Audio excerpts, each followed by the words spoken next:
What's up, everyone? It's Willette with Urbex and Coasters, and I have a bit of a concerning update that we are going to be doing today. So, it's not uncommon, as many of us know, for amusement parks and theme parks to have, like, freeway signs for the park, right? Like, I mean, I know Magic Mountain has one, has a prominent big one, so... And that just got a facelift, so I mean, it's not like it's uncommon for parks to have signs like this. And there you go.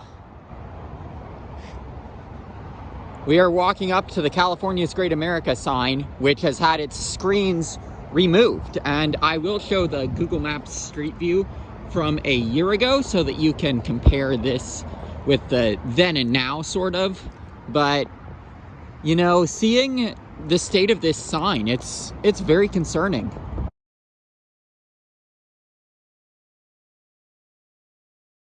And I mean, it looks like you've got a lot of the electronics from the screens right here.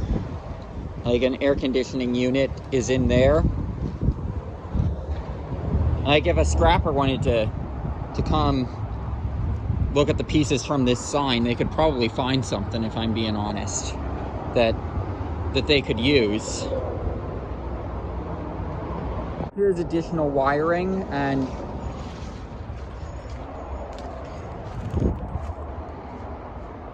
some stuff.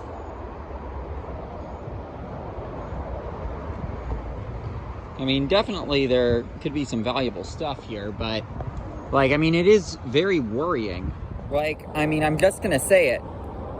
The general public knows about the whole Prologis' Great America situation. They see that sign, that's the freeway sign, destroyed like that. What are they thinking? You know what I mean? This is active self-sabotage of the park by Richard Zimmerman to be taking something like that down so that it looks completely abandoned from the general public perspective. So yeah, fuck Richard Zimmerman, an extra big fuck Richard Zimmerman, fuck Eddie Lampert, fuck John Fisher, and I will see you guys in the next one.